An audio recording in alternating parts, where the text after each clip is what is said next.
Төрге төселген көрпешенің үстіне аяқтарын малдас құра жайғасқан капитан баланы қасына отырғызып, суыртпақтай әңгіме тарта бастады. Сен кеше өрт сөндірген кезде ерлігіңмен елдің көзіне түстің ғой. Жұрт саған қатты риза, деді Тоқтаров Дастанның арқасынан қағып. Мен оны ерлік жасап, елдің көзіне түсу үшін істеген жоқпын, деді Дастан бірден шорт қайырып. Түсінемін, өте қисынды жауап. Аз-кем мүдірген капитан сөзін қайтадан жалғастырды. Естуімше, сен сол үйдің үлкен қызымен бір сыныпта оқиды екенсің ғой. Әңгіменің төркінін айтқызбай-ақ ұққан Дастан. Бәлкім бір партада отыратын шығармыз, деді кекесінмен. Ол жағын білмедім. Тағы да сәтсіздікке ұрынған Тоқтаров мүдіріп қалды. Айтпақшы, осы сенің жасың нешеде? 14-те. Онда несіне ренжисің? Мұндай жаста ел ішінде қыз бозбаланың бір-біріне телейтін әңгімелердің қаптап жүретінін білмейтін бедің? Сол сияқты сені де сүйіктісі үшін отқа түскен қас батырға балаған шығар. Ендеше қатты қателесесіздер. Мен ерлік үшін де емес, қыз үшін де емес. Демек, тек үйді құтқарып қалу үшін жанталастым де. Иә, естуімше ол үй сендердіңкі болған екен ғой. Рас, бұл енді шындық. Бәрекелді, олай болса, осы жайлы өз аузыңнан естиін деп едім. Түйінді жіптің бір ұшын қолына түсіргендей инспектор қатты қуанып кетті. Бұған дейін жалғыз шешесінен басқа жан баласына тіс жарып аузынан шығармаған сырды бірден ақтара салудан тартыншақтанған Дастан. Оның не еститіні бар? О баста үй біздікі болатын, кейін олар сатып алды, деді көмілжіте сөйлеп. Дастан, сен сәл ойланшы, деді капитан баланың көзіне тіктей қарап. Ауылымыздағы ең бір әдемі үй аяқ астынан өртенді де кетті. Әрі, қай кезде десеңші, тура үй иелері қалаға қыдырып кеткен күні. Мұның бәрін маған не үшін айтып тұрсыз? Деді Дастан шыдамсыздана инспектордың сөзін бөліп. Мен бұл жағын жақсы білемін ғой. Тоқта, асықпа, осы жерде сен білмейтін бір нәрсе бар. Тоқтаров кілт бөліп қалды. Үнсіздік ұзаққа созылып бара жатқан соң төзімі таусылған Дастан. Ол не нәрсе? Деді дегбірсізденіп. Темір құты, деді Тоқтаров, сол қадала қараған күйі кірпігін қақпастан. Қандай темір құты? Кәдімгі, көлемі 2-3 литрдей, ішіне бензин құйылған. Бензин? Иә, құтының ішінен бензиннің сарқыншағы табылды. Өртенген үйдің ауласында жатыр екен. Бүгін ертелеп қаладан оралған үй иелеріне көрсетсем, танымады. Бөтен зат дейді.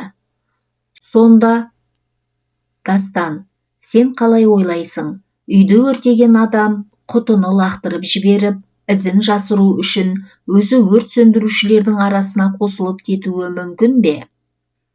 Менен көріп тұрсыз ба? Сен неге бұлай дейсің? Инспектор аздап жымиғандай болды. Менің аузымнан ондай сөз шыққан жоқ қой. Қайдан білейін? Сіз әлгі әңгімеңізбен мені меңзеп тұр екен деп. Ондай күдіктің бар екені рас. Бірақ, егер темір құтының саған қатысы жоқ болса, оны дәлелдеуің керек. Ол үшін не істеуім қажет? Шындық. Тап қазір ештеңе жасырмай, маған бар шындықты баяндап беруге тиіссің. Дастан қайтадан капитанның қасына жалп етіп отыра кетті. Менің өртке ешқандай қатысым жоқ, деді ол, біреу қуып келе жатқандай аптыға сөйлеп. Қайта мен сол үйдің өртеніп кеткеніне қатты өкіндім. Ол үй маған өте ұнайтын. Мектепке бара жатып та, мектептен қайтып келе жатып та, жолымнан бұрылыс екендігіне қарамастан, ылғи сол үйдің қасынан өтетінмін. Үйдің тұсына жеткенде, міндетті түрде тоқтап, ұзақ тамашалаймын, үйдің әдемілігіне сүйсінемін. Оның рас, ауылымыздағы ең көрікті үй еді ғой, деді Тоқтаров баланың сөзін қостап. Сіз білесіз бе, Ол үйді менің әкем тұрғызған болатын, деді Дастан әңгімесін жалғастырып. Бастан аяқ жалғыз өзі салды. Мен 1-ші сыныпқа барған кезде құрылысты бастап, 4-ші сыныпқа өткен жылы аяқтады. Көрдіңіз бе, қаншама ұзақ еңбектенген. Есесіне үйіміз өте ғажап болып шықты. Иә, байқаймын, әкең керемет шебер адам болған сияқты. О, сіз ол кісіні көрген жоқсыз ғой. Біздің көкеміз нағыз шебер болатын. Ол кісінің жасаған арбасын, сандығын көрсеңіз, таң-тамаша қаласыз. Әсіресе бесік істету үшін адамдар аудан орталығынан арнайы іздеп келетін. Бәрекелді. Міне, ағаштан түйін түйген қас шебер деп осындай кісілерді айтса керекті.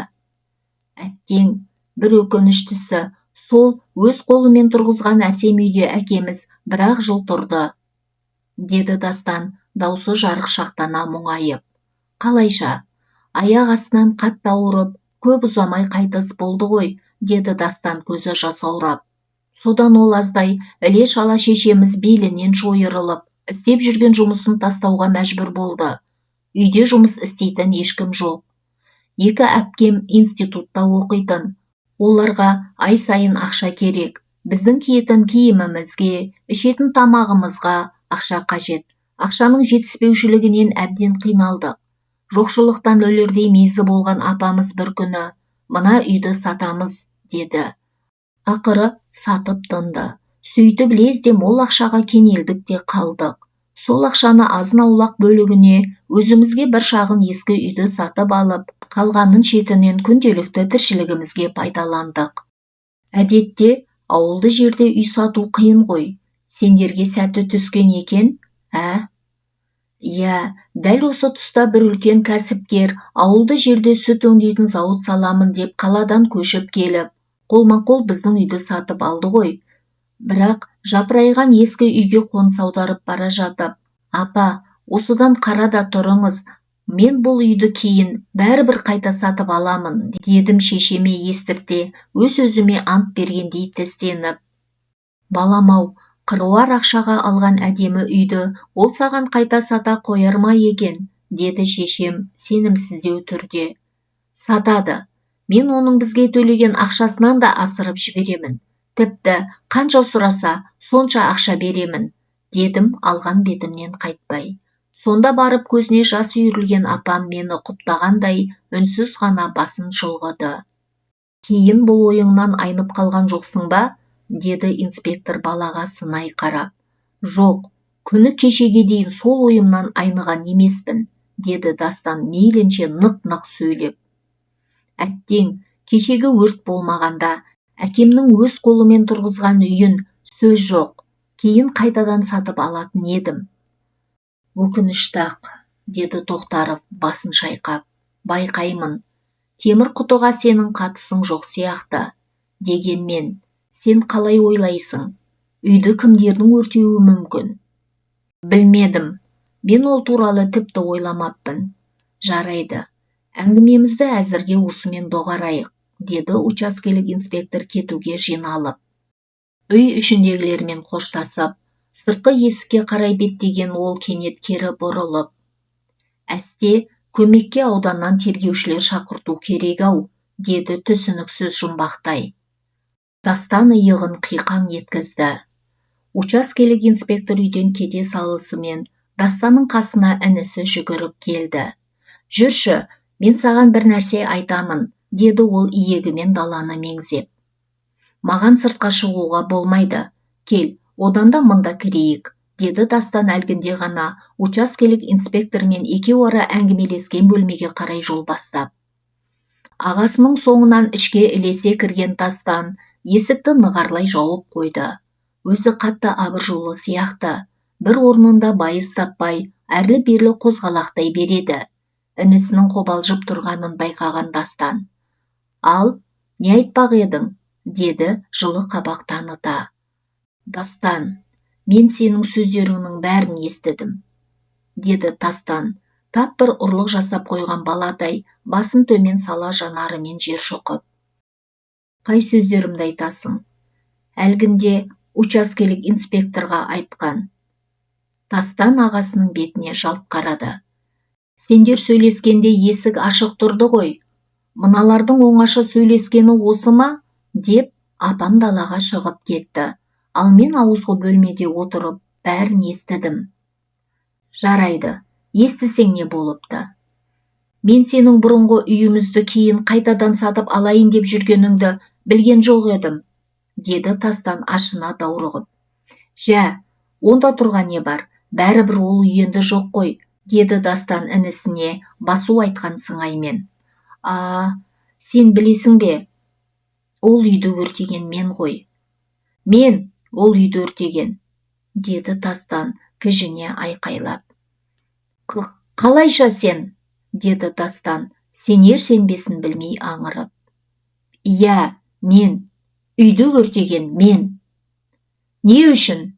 Ол негізінен біздің үй ғой, ал мен біздің үйде бөтен адамдардың тұрғанын көргім келмейді. Ақымақ, олар үйді бізден сатып алды емес пе?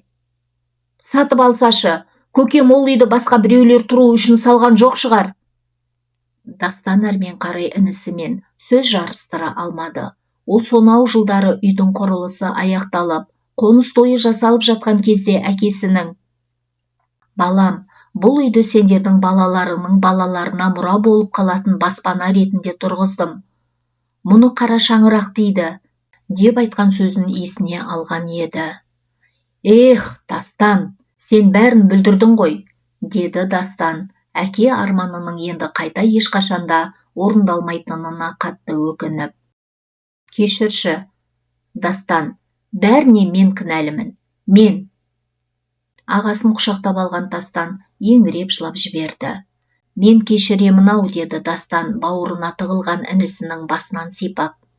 Бірақ, мана учаскелік инспектордың сөзін естідің ғой, ауданнан тергеушілер келсе, сен әшкереленіп қалуың мүмкін. Сонда, мен енді не істеуім керек? Деді Тастан танауын қорс-қорс тартып. Білмеймін. Дастан жерге төселген қара лашаның үстіне отыра кетті. Екі көзін тарс жұмып алған. Дастан, енді мен не істеймін? Тастан әлгіндегі сұрағын және қайталады. Меніңше, инспекторға барып, бәрін мойындау қажет сияқты. Өйткені ауданнан тергеушілер келсе, бәрібір анықтайды, деді Дастан көзін ашпаған күйі.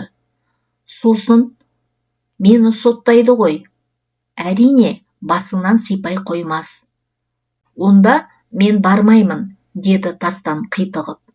Сен бармасаң, ендеше мен барып айтамын. Орнынан тұрып сыртқы есікке беттеген Дастанның соңынан зілдене қараған Тастан.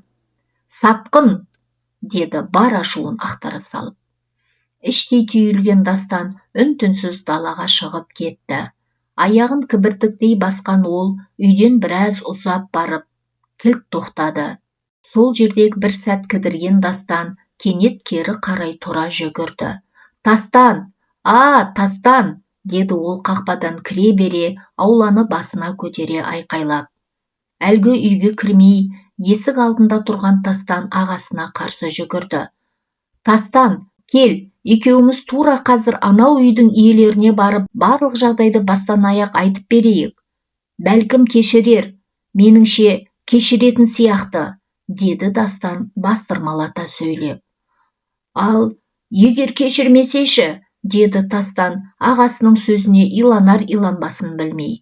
Жоқ, кешіруі тиіс, біз оларға кейін үлкен, әдемі үй салып беретін боламыз.